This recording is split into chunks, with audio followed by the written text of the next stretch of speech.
Hi, good morning, everyone. Thank you for starting to join with us. We've got about 7:58 here. We'll be getting started here shortly, and we'll be introducing our presenters.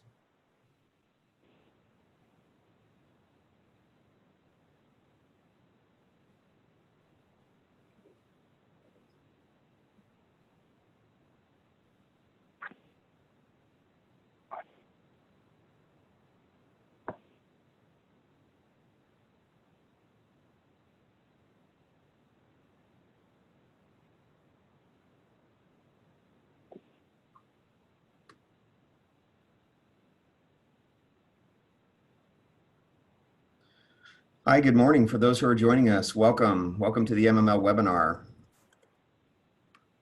We'll be getting started here in just a few moments.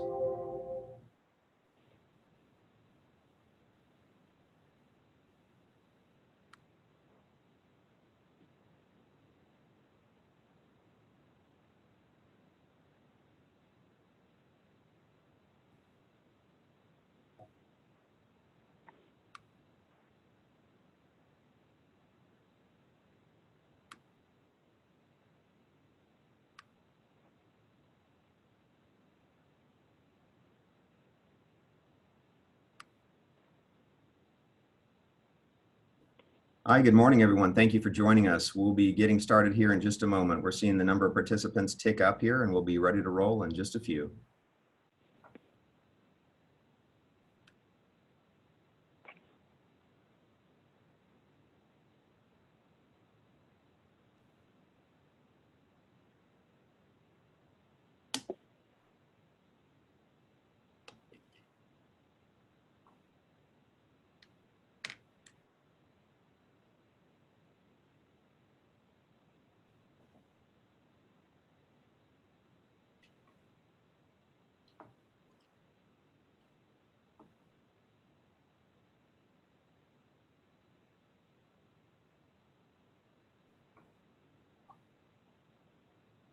Hi, good morning. For those of you that are joining us, welcome to the MML webinar. We're just waiting for more participants to join, and we'll be getting started here shortly.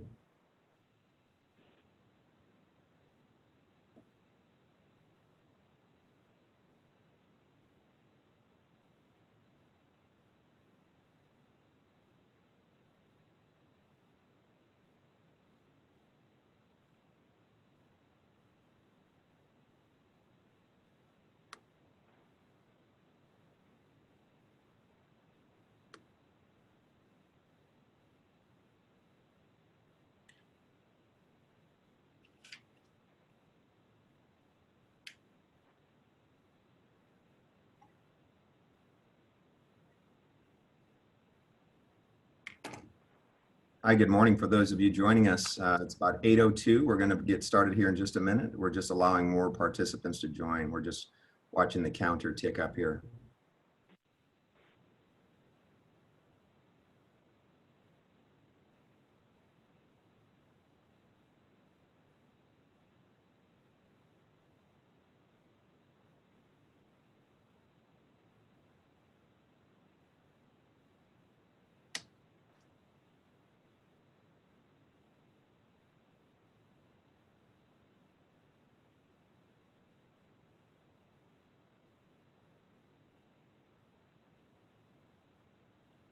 Good morning. For those of you joining us, we're just going to wait another moment here for more participants to get onto the Zoom, and we'll get things started here momentarily.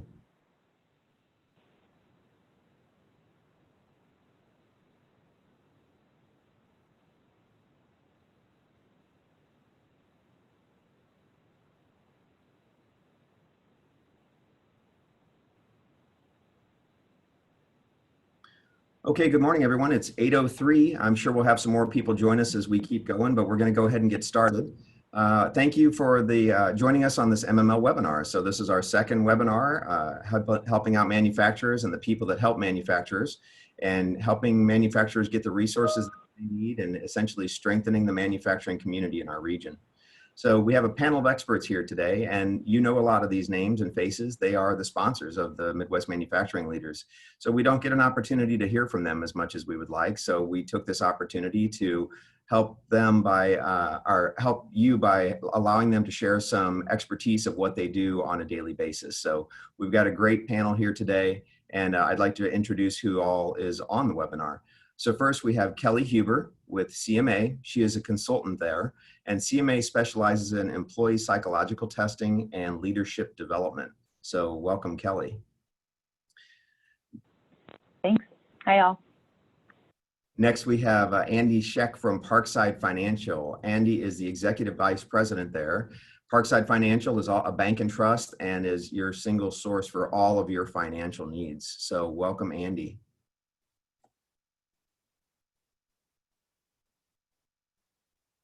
Next, we have Tom Gaddy. He is a partner at Black Twig. Black Twig specializes as a full-service marketing agency and PR organization. So welcome, Tom. Thanks, everybody. Thanks, Tom. Thank you, Tom. Next, we have Lauren Fast. Lauren is a branding, digital, and social strategist from Atomic Revenue. And Atomic Revenue is an expert in revenue operations, lead generation, and sales conversion. So welcome, Lauren. Thank you. And last but certainly not least, we have Lillian Davis. She is a shareholder at Polsinelli. Polsinelli is a law firm for all of your legal and business planning and business transition needs. So welcome, Lillian. Thanks, Tom. Thanks for being here, everyone. So we're going to get started here. What we have done really is essentially assembled this panel so that we could share best practices of what we are all doing in our businesses and what we're helping our customers do in their businesses. So today is really all about you. It's just giving you a lot of good, tangible advice of what you should be working on right now. As the title says, it's what we should be doing in the current market. So we're going to go ahead and get started with Kelly here. Kelly's going to jump in. All right. Hello, everyone. Thanks so much for joining. Thanks for having me today. As Tom said, my background is within organizational psychology. Work for CMA. We are a firm that supports organizations in building more effective, more engaging workforces. So today, I thought it would be helpful to share some tips grounded in psychological research as you think about leading in this next phase of COVID. So we're in this interesting moment where we've shifted from crisis mode to some degree to more of this chronic phase where it's a bit less intense than it was at the beginning of the crisis, but still no true end in sight. And so as many leaders have shifted out of that crisis mode where they've been running this pretty adrenaline-fueled pace, what we're finding is that many leaders are feeling this level of emotional and physical exhaustion. So if you're feeling that way, know you are not alone. That's a really normal reaction to a stressful time. And in light of that, just want to encourage, as you're thinking about, navigating the logistics of keeping employees safe and thinking about their physical health, that hopefully you're putting some emphasis into psychological health as well. First, for yourself, want to be thinking about your own self-care, remembering that that is not self-indulgent, but that is shown to be predictive of important team outcomes. And make sure you're taking care of yourself. It's the basics around, are you getting enough sleep, exercise, making sure you're reaching out for help and not isolating when you're struggling, all things that help you fill up your tank and also help you be a strong role model for your team that it's safe for them to, and you're encouraging them to take care of themselves too. As you think about leading your team in this time, I think it's helpful to remember many employees are still experiencing a heightened level of stress and anxiety. So it's helpful to be thinking about that. It's hard to do your best work when you're feeling that way. So some tips there, more broadly, it's helpful to think about as a leadership team, might it be important to invest in some skill building there to make sure you can support your employees through this time? Make sure you're reminded of directing employees to employee assistance programs when they're in distress. But some general tips as you're leading your own employees, really grounded in research. One of the best ways that we can help our employees is to normalize the stress that they're going through, to really validate their feelings and to let them know if they're stressed, that's a normal response to an unprecedented moment. And then, help them actively manage those feelings. We process stress the best through relationships and social support. And if you still have segments of your workforce that, they're remote, a lot of that has been taken away to some degree. So how can you be intentional about padding in socialization at the beginning of Zoom meetings, encouraging one-on-ones with folks so they can share how things are going, encouraging virtual happy hours, which has been really helpful for many of our clients, but ways to stay connected and to continue to build culture. Other tips, now is not the time to be letting up on communication. I know communication was really strong at the beginning of this crisis. We want to make sure we keep that up, keep employees well informed. It helps reduce uncertainty. Also, taking time out of your day to check in on folks, ask how they're doing, show care and concern, ask the phrase, how can I help, can be a pretty simple but powerful one to make sure, you make it safe for employees to ask for support when they need it. And then, one of the biggest predictors of stress is this feeling of a lack of control that a lot of folks are feeling right now. And so the more you can help your employees increase feelings of control, the better. If folks are working from home, there are less natural start and end times. So want to be encouraging boundary management. So for example, encouraging employees to be putting work down at night so that they're engaging in good recovery. The basics around making sure you're sharing clear direction, given your individual's structure, recommitting them to why their work matters and the purpose of the organization, especially if the mission has changed a bit in light of COVID. Being committed to that mission can really help employees feel like they can contribute and gain a sense of control. And then lastly here, a note about employee development. I know a lot of those efforts were put on hold at the beginning of the crisis, and understandably so. I think it's worth considering, if we're still in this for another 6 months or beyond, is it worth considering if you can afford keeping that on hold?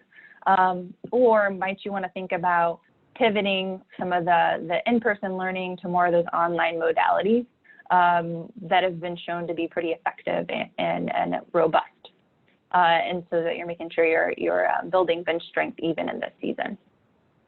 So next slide, we're going to talk a little bit about future work arrangements. A lot of folks are considering this. If some of your workforce is still not back in the office, as you're thinking about return to work, the research shows the more individualized that approach can be, the better. So if you can take a really case-by-case basis with the idea that some folks are, understandably reluctant to come back in light of continued risk, whereas others, they might be looking for a good sense of normalcy and connection. So to the extent that you can, the more that you can really meet employees where they are, try to help them shape a plan around how and when they come back to work can be really helpful.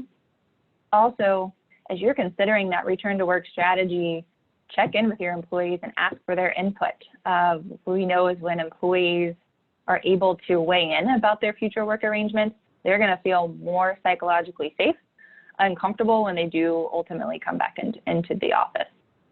And then the last one here, the last bullet, is that a lot of organizations are considering remote work, and many are announcing that they're going to be offering more remote work in the future, given the benefits they've seen. So is it time to maybe update your remote work policy and to check out the research on telecommuting? There is some promising research. The punchline of it is that a more moderate degree of telecommuting tends to offer the best effects, with the idea that you get the best of both worlds. So on the one end, you still get employees who are in the office for a few days where they can collaborate, share ideas, innovate, contribute to the culture, as well as you get the benefits of folks working from home, where we tend to find there can be increased focus and employee satisfaction, and flexibility.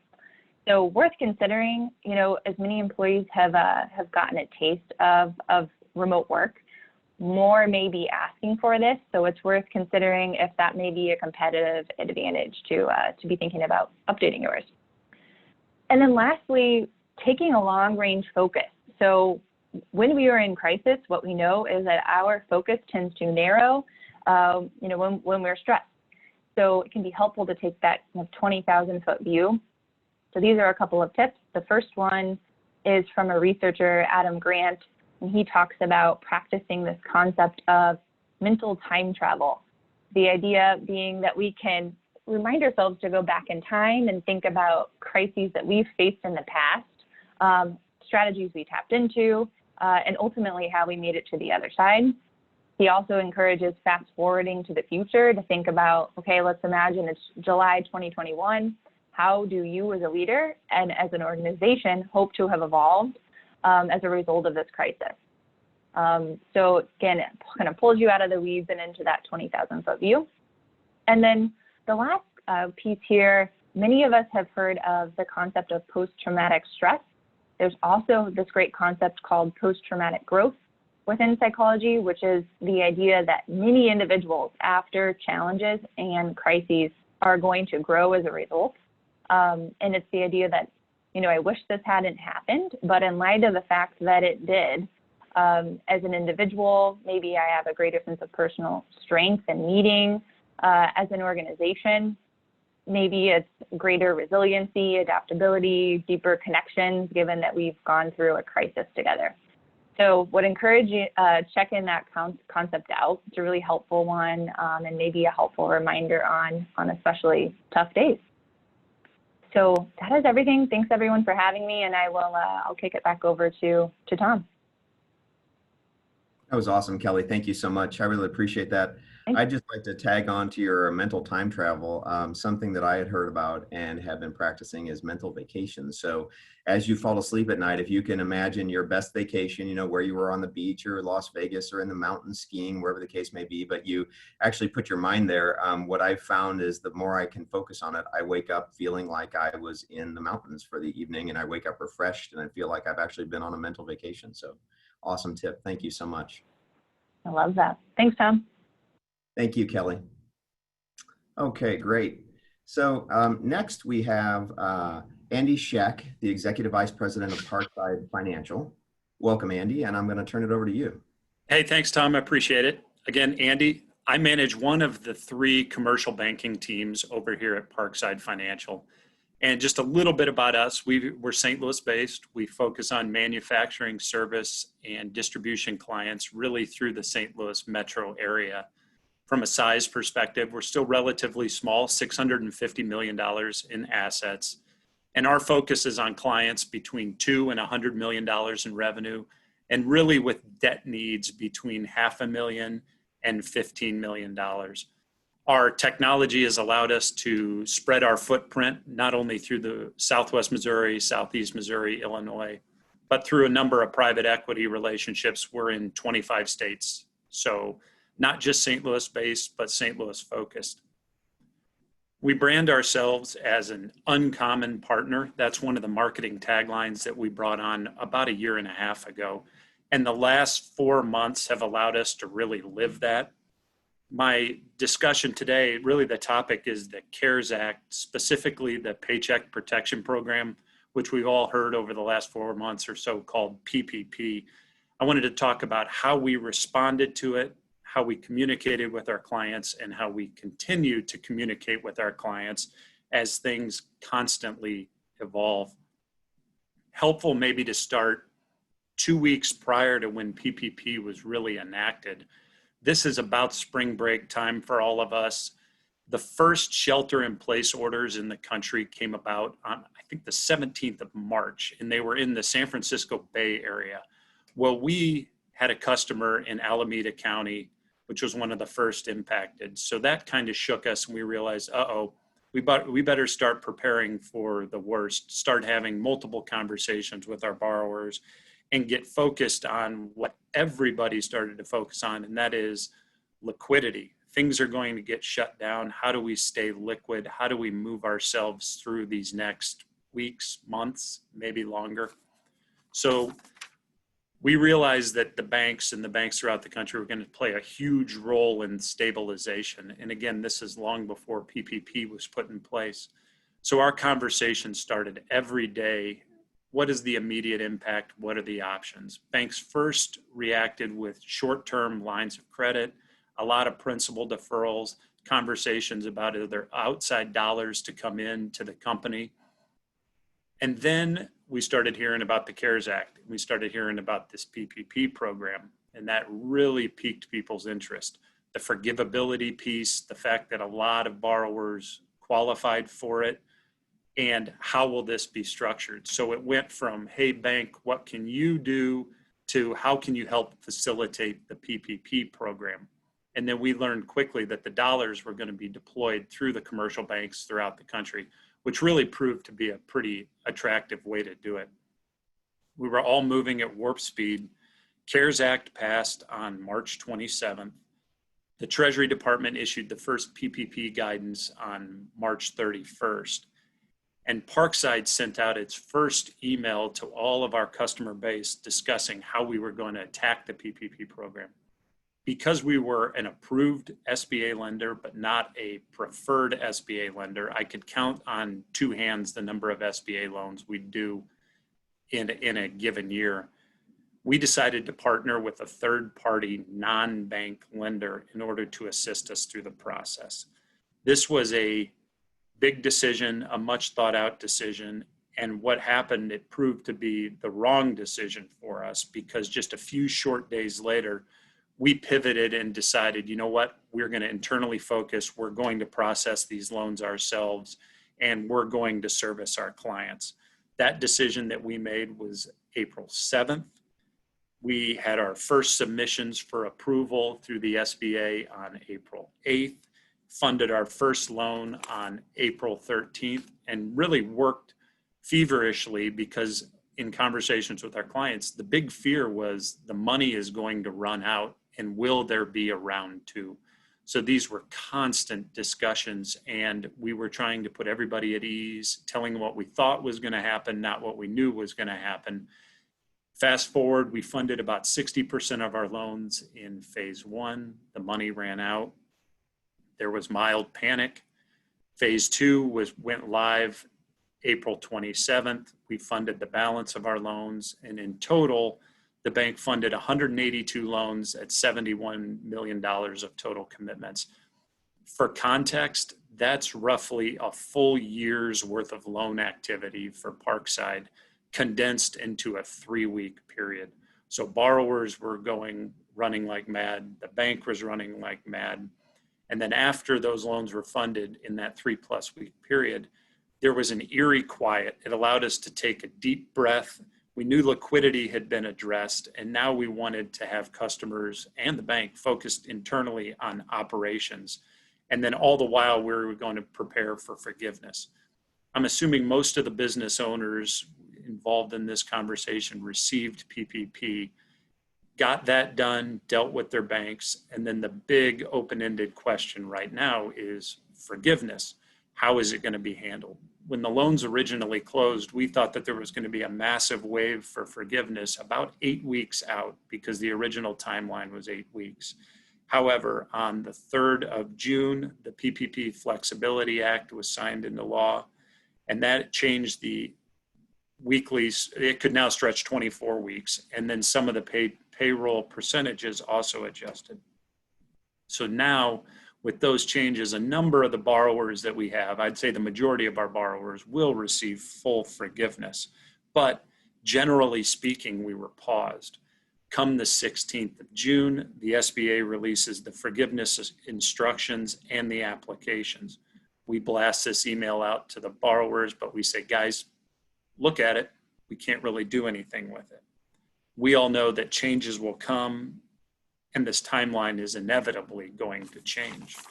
So with that kind of backstory of what's going on, I wanted to just whip through a few recommendations that we are giving our borrowers as it relates to PPP, specifically the forgiveness.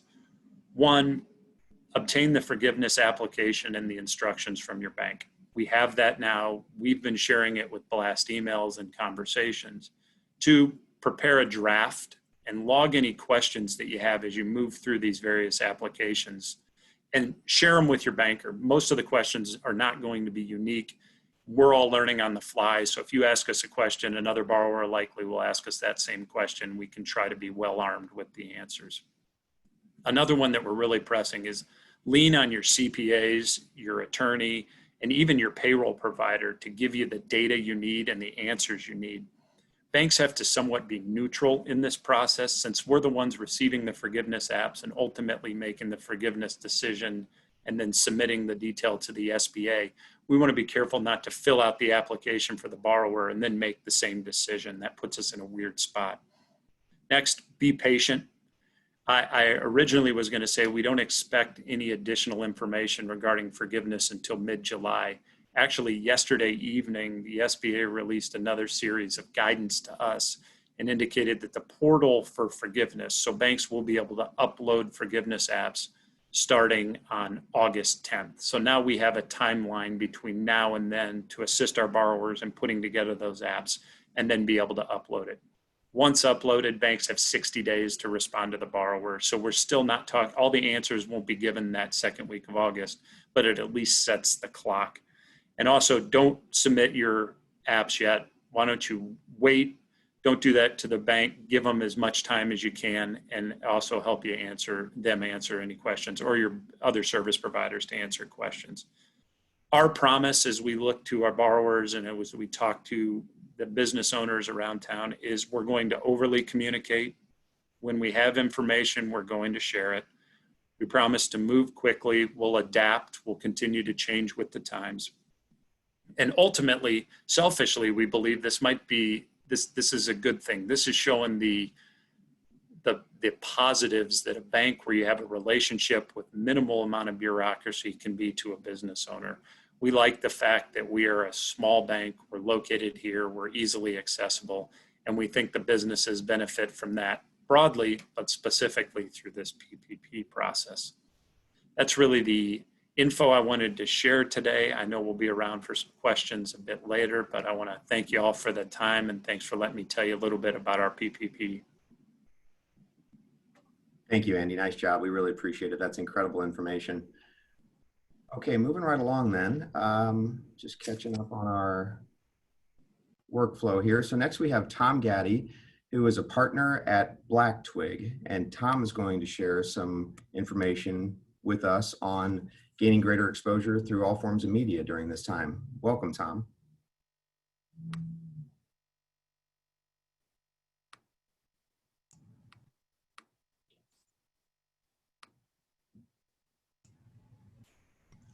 How about now?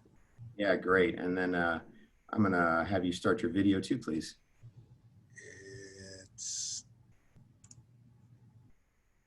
It says the host has stopped it. Okay, let's try again. All right, we got it. Go. Beautiful. I didn't have to be seen. I'm a better radio voice. But at any rate, I appreciate the opportunity and glad that everybody could join us today. And I will be very brief on this. I think that I really want to touch base on, during this time, it's not the time to sit back and wait for people to come to you or ask yourself what, how often can I just wait for somebody to come and talk to me about what it is that I do? This is a great time to I would call it not reinvent, but refine, repurpose, reformat everything that you are and who you are and what you say. Gaining the exposure through all forms of media basically means that it's all about content. And really what I want to say here is how to maximize your company's share of voice in your specific business vertical.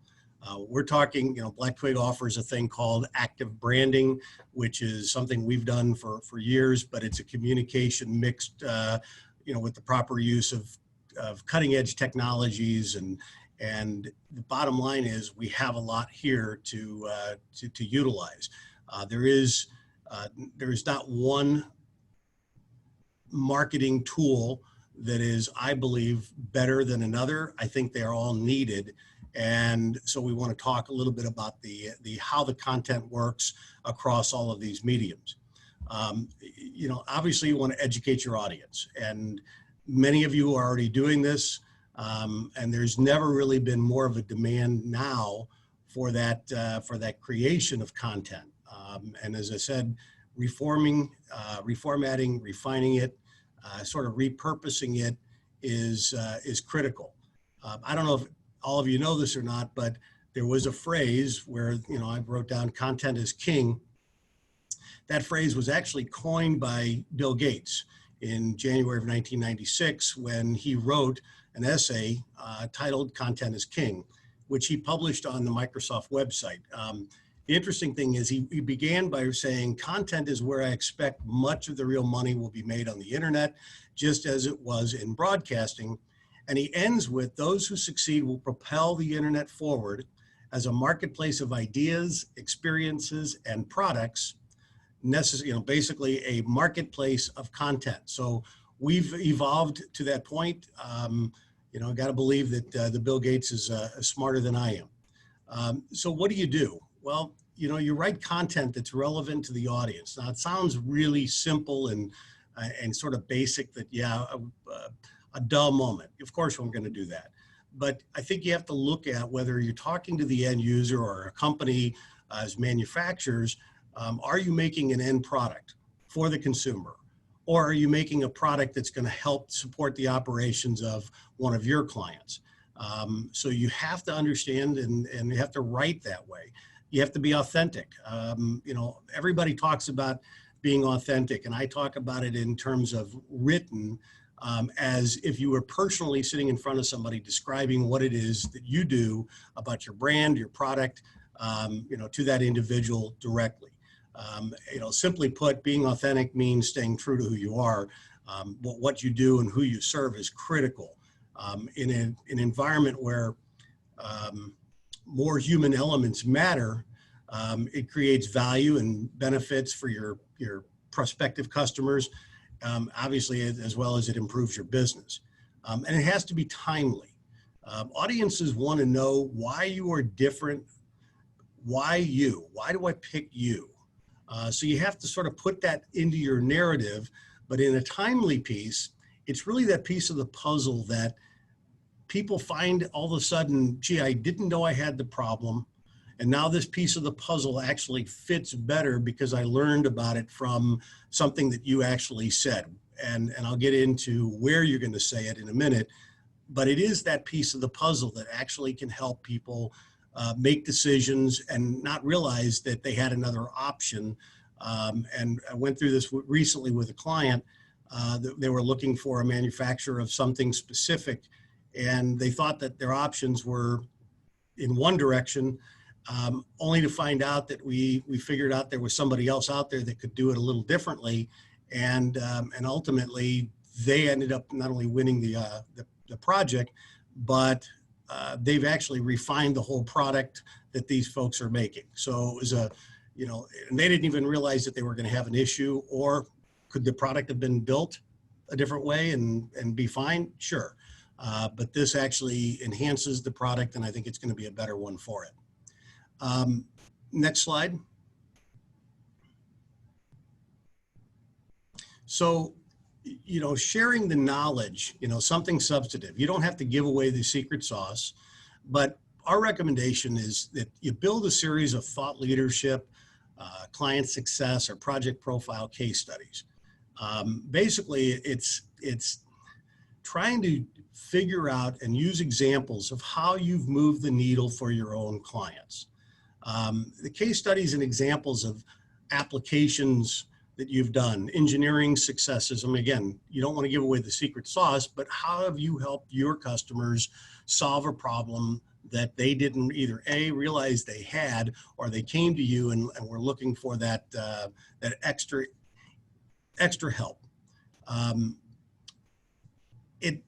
By doing so and sharing the knowledge, even though you're giving away some stuff, you're actually building your brand, but you're also building the relationship with those potential customers.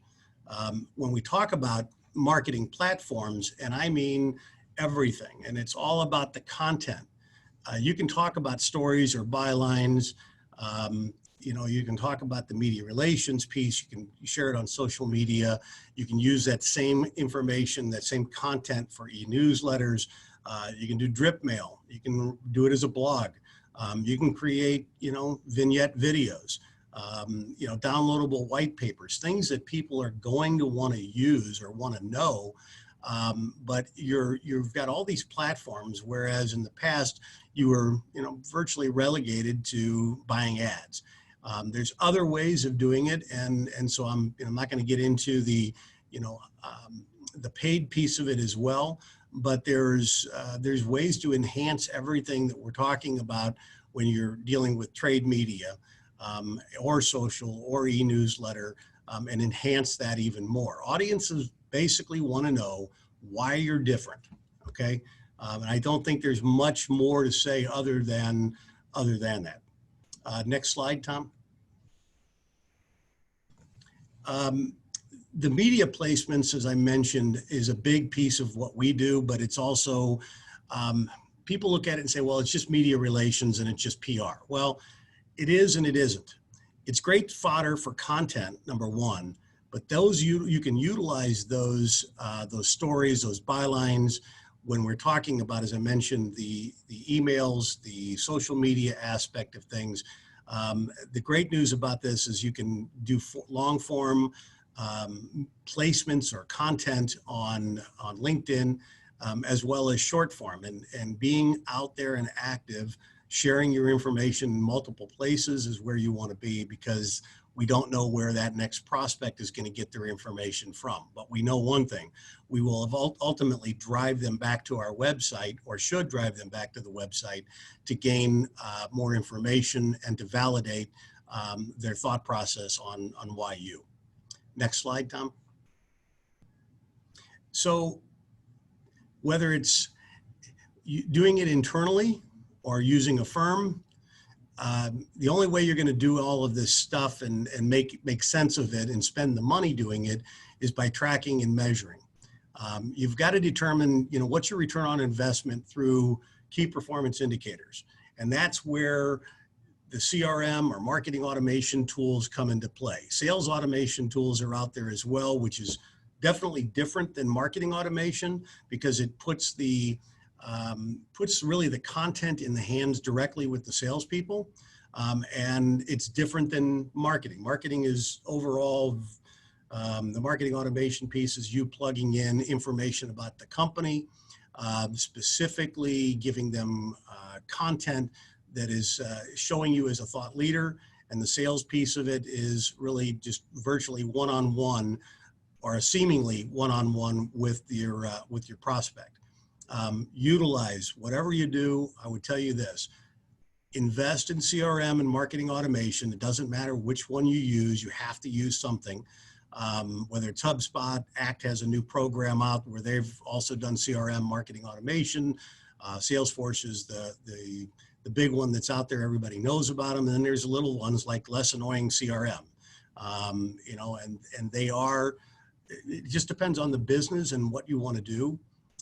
You don't necessarily need the sales automation piece initially, but if you've got a group of salespeople that are out there, it might be beneficial for you to look at that. And the last thing is, do web analytics. If you don't have Google Analytics on the back end of your website, you don't have Stat Counter, you don't have things that you can actually look at to see whether or not the stuff that you're putting out, whether it's email or social or things that are on your website, if you can't figure out whether or not people are coming there, you basically have just wasted the time and the money that you're going to put into this to market to your prospects. Other than that, there's a lot more to talk about, but that's gaining greater exposure through multiple forms of marketing tools. All right, Tom, nice job. Thank you very much. I really appreciate it. Thank you. Okay, great. So next we have Lauren Fast. She is the branding, digital, and social strategist with Atomic Revenue. Lauren, take it away, please. So it looks like I might have audio, but I don't know that my video has popped up here.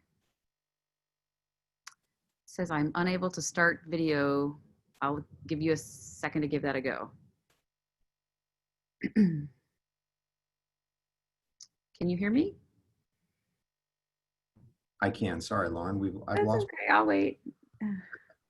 I don't want to touch a button at the same time. No worries. I have completely lost my video panel. Okay. All right, participants, bear with us one moment here while we figure this out. Thank you.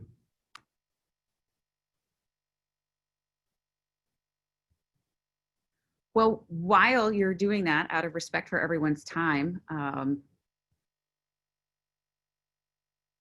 I will just start sharing about what manufacturers should consider in the next normal with regard to lead generation, how to generate leads in this next normal. And at Atomic Revenue, we grow small to mid-sized businesses through revenue operations. We work with teams like yours to diagnose, resolve, and optimize problems that slow progress and reduce profits. From lead generation to sales conversion and customer advocacy, we align all of the parts of your business, so your people, your process, and your data, to make it easier for you to achieve your company's revenue goals and objectives.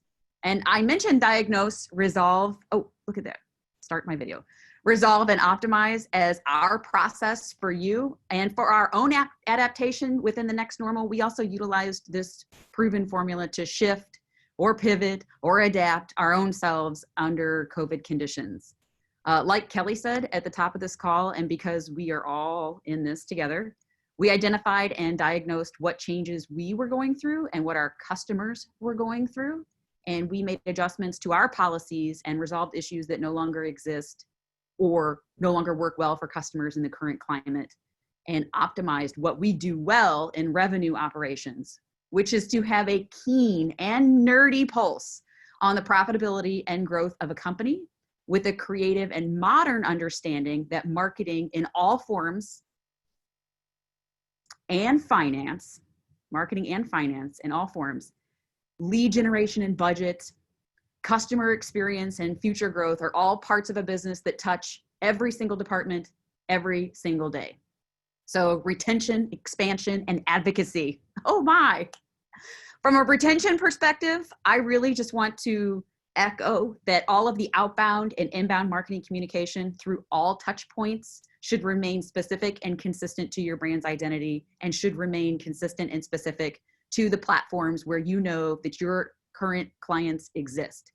I wish to echo also all of the messages shared by Mr. Gaddy. I was going to say Tom, but Tom is the leader of the webinar as well. So Mr. Gaddy, thank you, because that is very much in alignment with the marketing beliefs and needs for manufacturers. From an expansion standpoint, and as a manufacturer, you're looking for the most cost-effective way to increase your profits, aren't we all? And we are all savvy enough to know that there is no magic bullet or one-size-fits-all solution, but there is a severely underutilized way that will instantly improve your ability to increase the lifetime value of your customers, which in turn increases your overall profits. And because 80% of all leads generated via social in the B2B space are generated via LinkedIn, we're going to talk about LinkedIn for just a moment. Because also at Atomic Revenue, we love digital. So when I get a message from Johnny Business Developer, and I don't know him, we've never talked, I feel like I'm being sold to. But when I get a message from someone that I know, or who has developed a relationship with me, or with whom I already have valuable and meaningful connections, that form of lead generation is not only more comfortable, but converts at a higher rate because it comes with validation, credibility, and authority.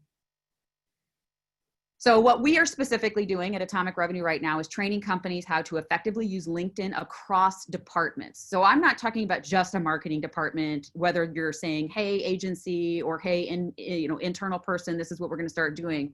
Not just your marketing teams, but your sales teams, your customer teams, and even the executives We're training companies to generate new leads utilizing their existing customers and the strength of their network using LinkedIn.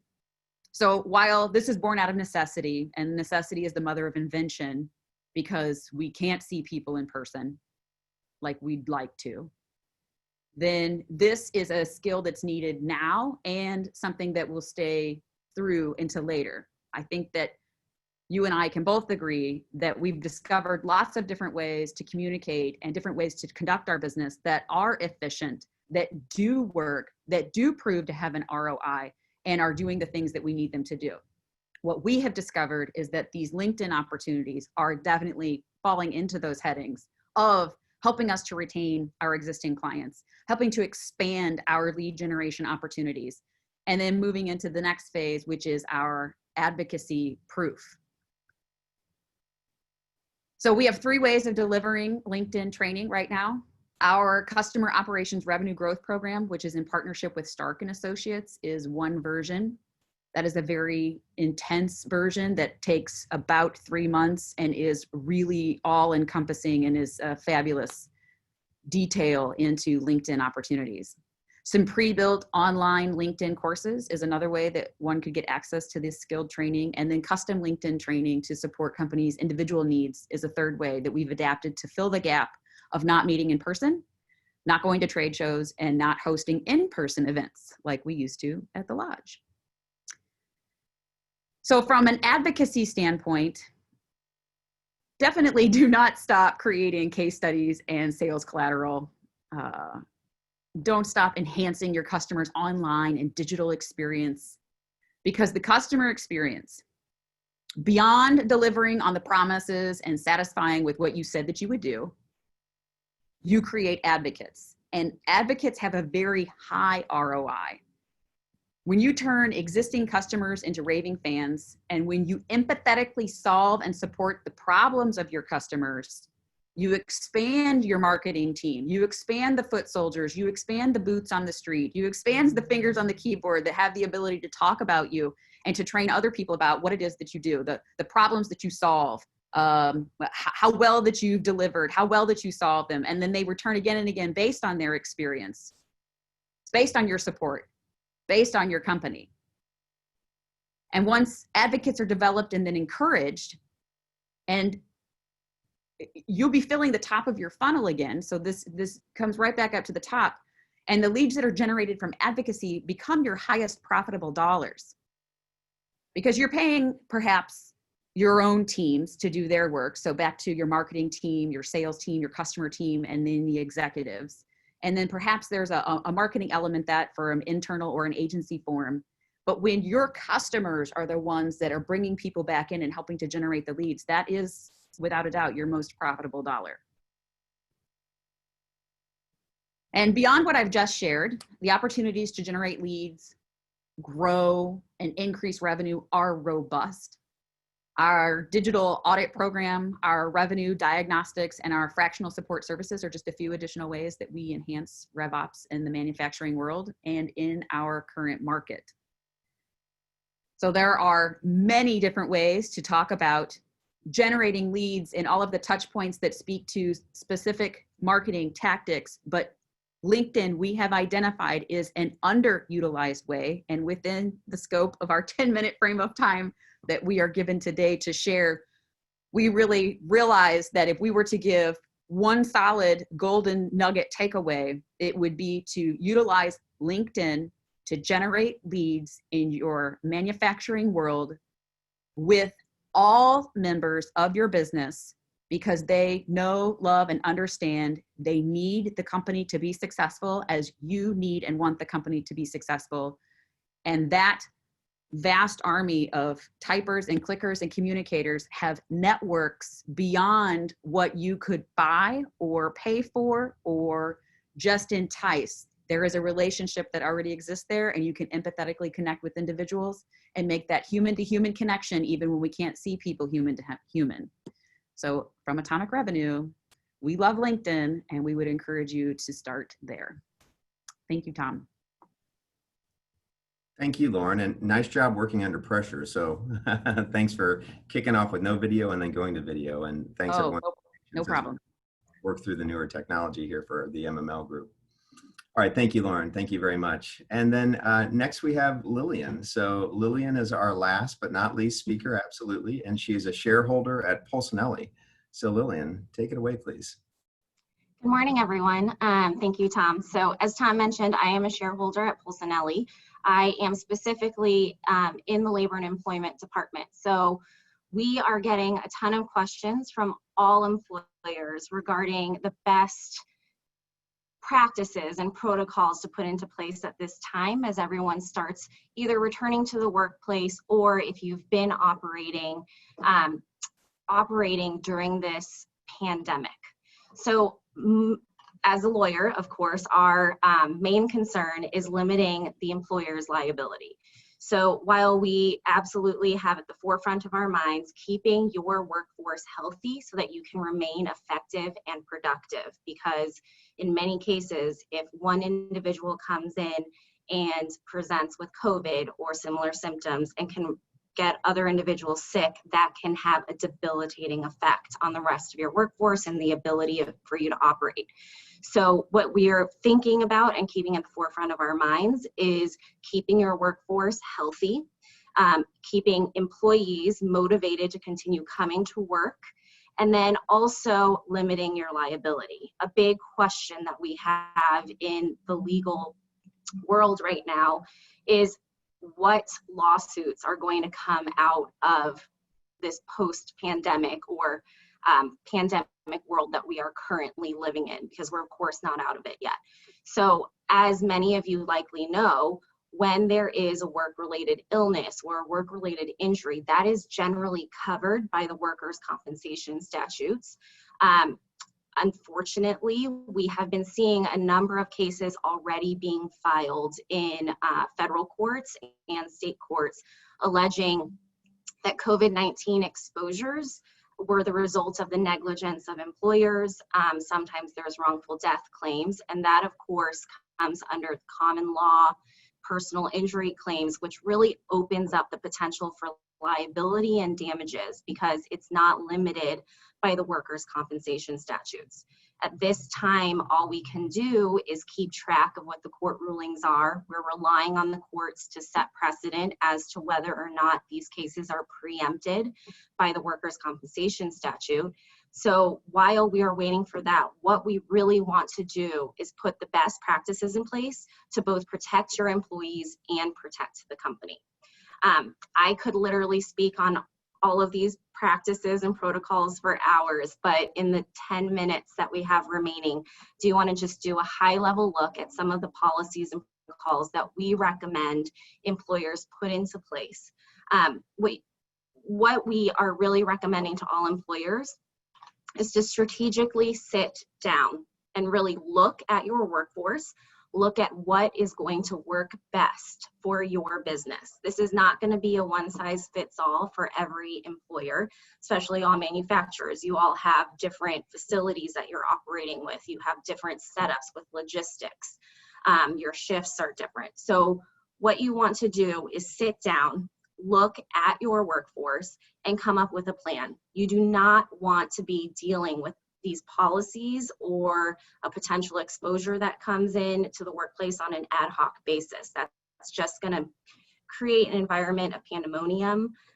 It can lead to inconsistent decisions. It's just not a good idea. So one of the best things that you can do from the legal standpoint and as well as just practical matter is implementing screenings. In many of the municipalities that you may be operating under, there may already be local orders in place that require you to screen your employees. I know here in St. Louis City, as well as St. Louis County, there are orders in place that require employees to have temperature or symptom screening. Although the coronavirus is so new and we don't have a lot of information right now as to whether or not asymptomatic individuals, so outside of that 48-hour period before someone becomes symptomatic. So just if they may have COVID and just are asymptomatic throughout having the illness, can be contagious. Having the screenings in place is going to do a lot to psychologically help your employees feel safe, that you are putting something in place. It's also from a liability standpoint going to really help because one, if you are in a municipality with a local order, you are putting actual practices in place in order to allow you to make sure and protect your employees as best as possible based on the information we have now. So let me back up a little bit. With all of these policies or practices and protocols that I'm going to be discussing this morning, we do recommend that when employers sit down to look at strategically what works best for your company, the second step is going to be implementing this. And by implementing it, we really mean thinking truly about putting something written together. So this could be policies, a COVID-19 return to work policy, something to that effect, a policy that you are putting into place, either rolling into your handbook, or they could be separate standalone policies, or even a back to work memo. But just having something in writing is going to help, one, give your employees direction, give your supervisors direction as to what should be happening. And also from a liability standpoint, we really like to have documents. If there is litigation, it helps to have documentation. I want to be able to present every single piece of paper to a jury showing that you did everything possible in order to protect your employees. So that's just kind of something to keep in mind. So temperature screenings and symptom screenings is going to be kind of the first thing that you want to be thinking about implementing, whether or not there is a local order requiring it. Under the AD, so generally, employers should not be asking their employees questions about their medical symptoms. This is considered confidential information, and there's very strict rules as to when an employer can ask these questions. The EEOC, the Equal Employment Opportunity Commission, has come out at the beginning of this pandemic and said, because of the national emergency that we are dealing with, it is acceptable for employers to screen their employees for symptoms. So that includes taking employees' temperatures or asking employees if they're suffering from any COVID-19 symptoms. There are many different ways to implement temperature screening and symptom screening. That, again, is going to come down to an individualized approach for your company. You're going to want to sit down and look at when employees are coming in, where they are coming into the building or the facility.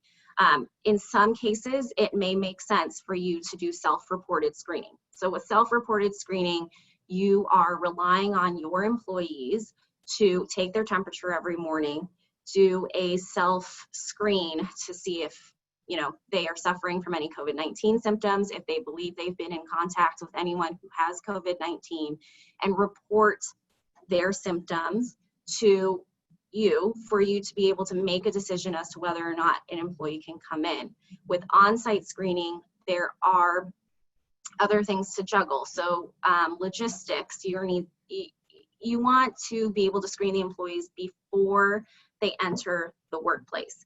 So if you have a standalone facility, that may be easier to implement because you can set a symptom screening station up outside. But does it really make sense if employees are coming in and out at different times? Are you going to have someone stationed there the entire time?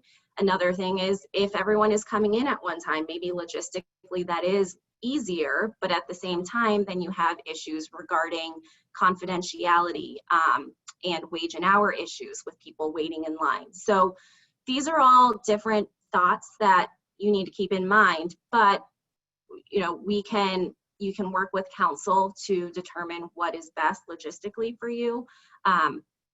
But temperature screening and symptom screening is going to be kind of your first line of defense with attempting to keep COVID-19 out of your workforce. Second, social distancing techniques. Again, many of your municipalities may have local orders in place already requiring social distancing. So keeping individuals 6 feet apart from each other.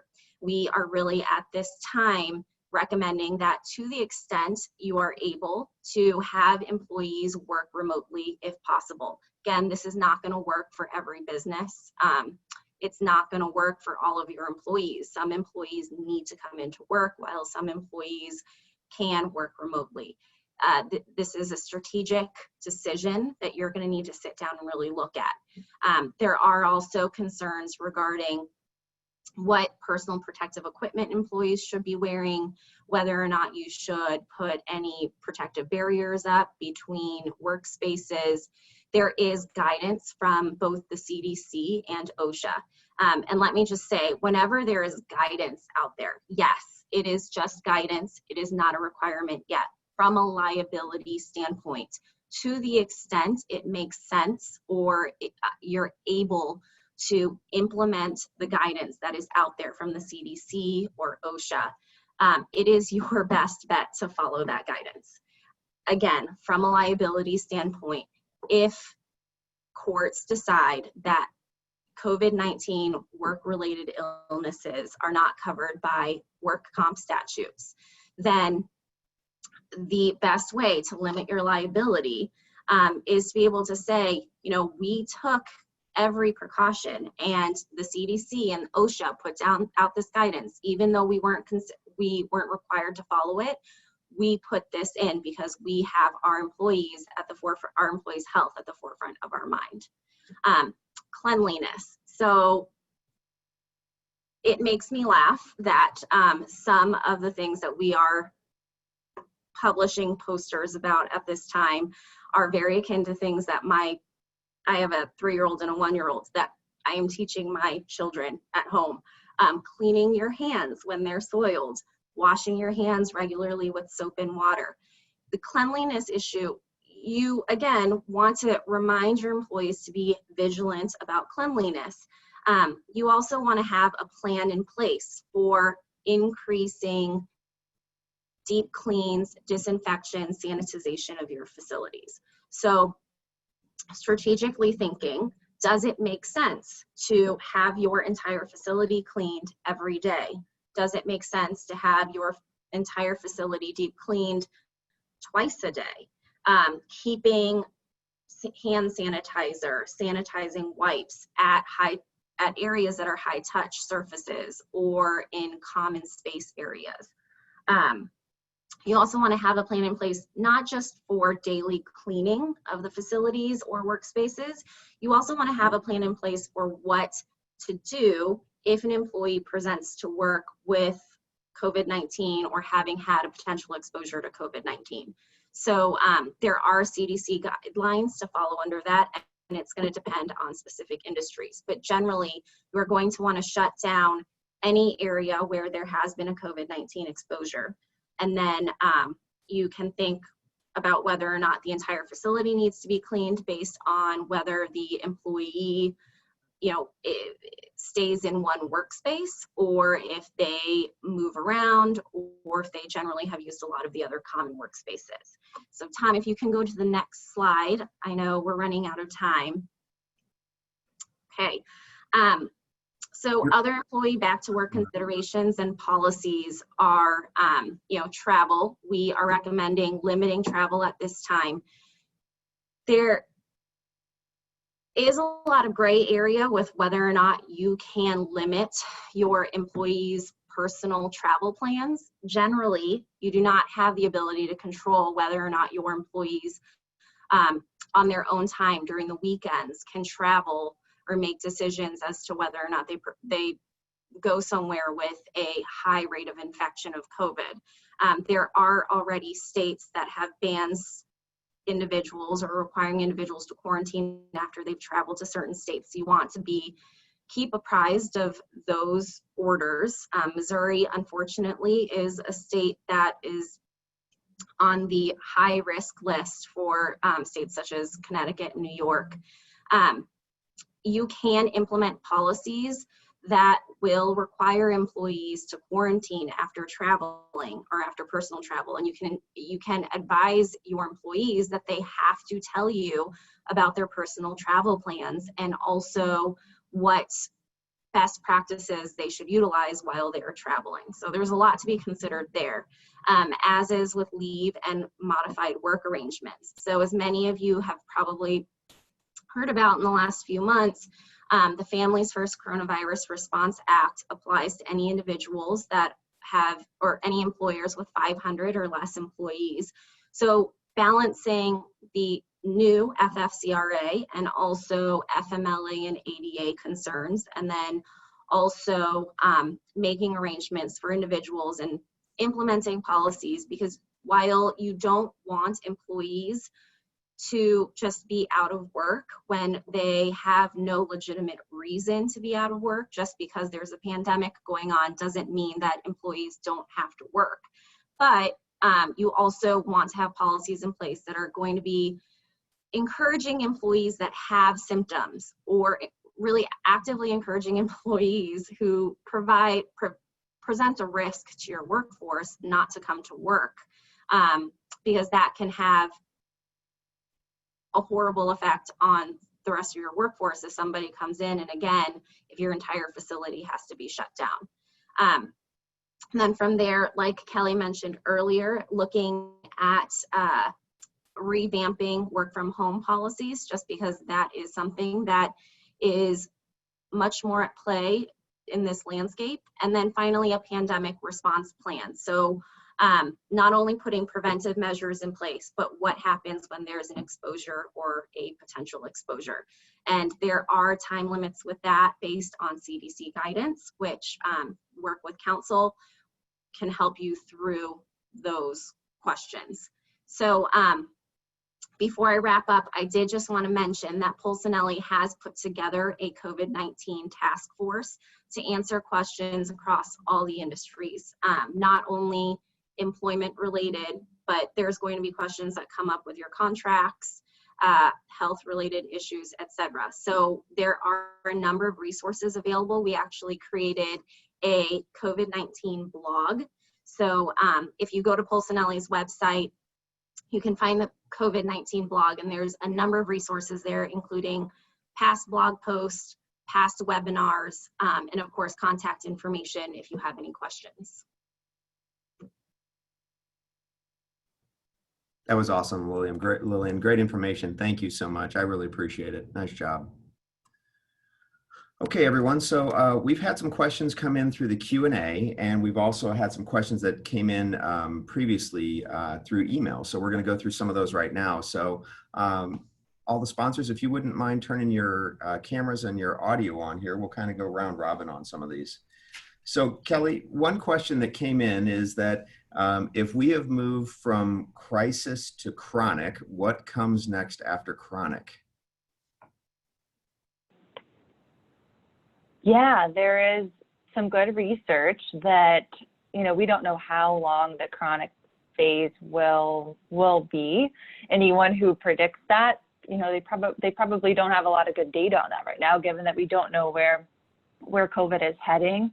But there is this natural pattern of crisis, kind of this regression, chronic mode where we're feeling pretty exhausted. And then hopefully we're able to start to leverage some helpful coping mechanisms where we're able to adapt and recover on the other end of it.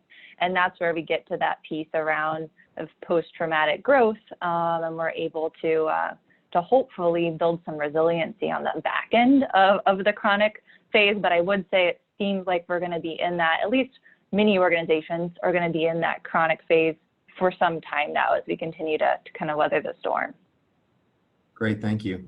And we actually have one more that looks like it's targeted for you. So there's been conversation about working both at home and at work that can cause more stress for the employee because they're kind of managing two different work environments. Do you have any input on that? Yeah, I'm not aware of so it's kind of the cognitive switching of having to go in and out of the work environment. I would assume. Yeah.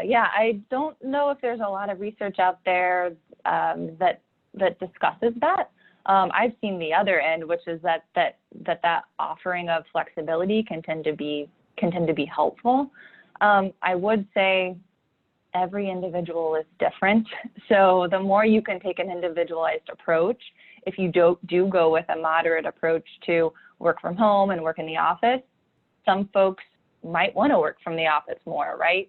And so trying to, as best as you can, tailor approach to your employees' needs. If, for example, someone's struggling with the cognitive switching of going back and forth can be helpful. Yeah, that's a great way to handle it. Thank you. Great, thank you, Kelly. Andy, this may or may not be your area of expertise, but there was a question out there about what should we be investing in now? Is that your area, or is that more for one of your partners? That would be for one of my partners. I'd be guessing like them. We've got some real experts on the investment side here. So if they want to fire me an email, I can hook them up with somebody. Okay, great, thank you. And then I believe you touched on this a little bit. There seems to be more relief on the way. Do you have any more details of what that might look like, or is that still kind of unfolding? So potentially, there was some chatter yesterday among some of the politicians about a second wave of PPP, a bit more targeted to what I read, the companies under 300 employees who had lost up to 50% or more of their revenue. So much more specific PPP program and potential for about $200 billion worth of relief. This is all moving real time, but that news did come out yesterday. Okay, great. Thank you very much. Tom, Gaddy, please. The question is, there are lots of CRMs out there. How do you get started? Well, it's a good question. You know, Google is a great place, but past Google, there is a website called, it's very simple. It's the letter G, the number 2.com.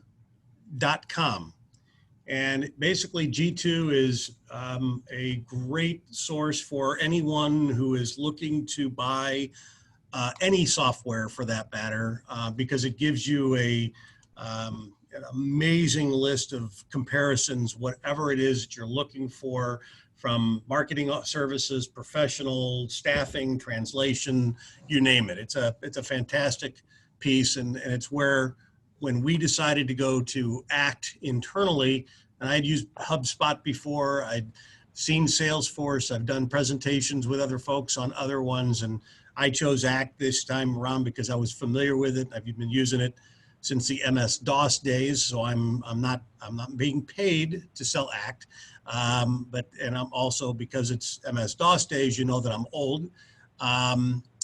The reality is they came out with a really good system that includes a marketing automation piece in the cloud, and it's, you know, I was using HubSpot. I still like HubSpot a lot. You know, there's other ones out there, but I think going to g2.com first and typing in, you know, best marketing automation tools, I think you will have a plethora of opportunity to do some comparisons. Okay, great, Tom. Thank you very much. And then for Lauren, I guess revenue operations is a bit of a new term for some of the attendees. Could you just kind of run through again what revenue operations is and how that works for your organization? Oh, yeah, absolutely. So for revenue operations is the specific action of diagnosing, resolving, and optimizing all touch points of revenue throughout one's business, finding opportunities where gaps can be filled, holes can be fixed, efficiencies can be created so that a business then becomes more efficient and more profitable throughout, again, their entire revenue process, from lead generation through their sales conversions and all the way through customer advocacy. Okay, awesome. Thank you very much.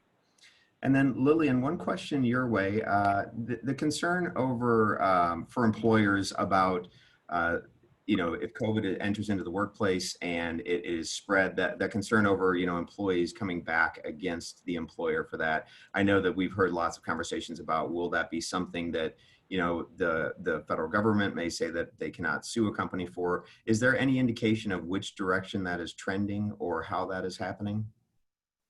It's unlikely right now that there's going to be federal legislation banning the liability banning employers' liability for it. So what we unfortunately are left with is looking at how courts are going to be dealing with it, which in many cases could be in a piecemeal fashion across the nation. So, you know, we could have courts in Texas that rule that the work comp statute preempts any personal injury claims that are brought against employers, while we could have a court in California that says that it's completely fine, which would not surprise me.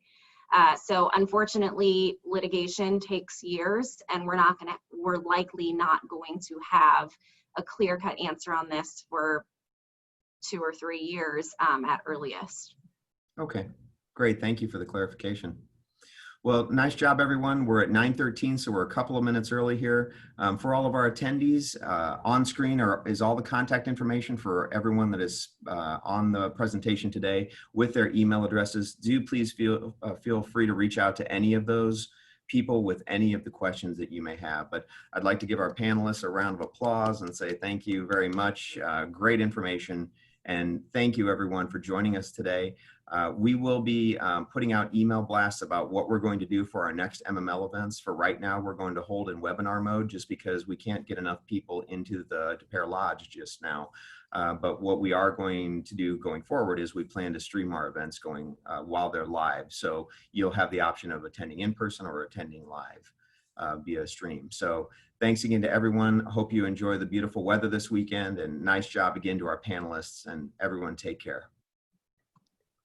Thank you. Thanks, Tom. Thank you. Thank Thanks. you. Thanks, everyone.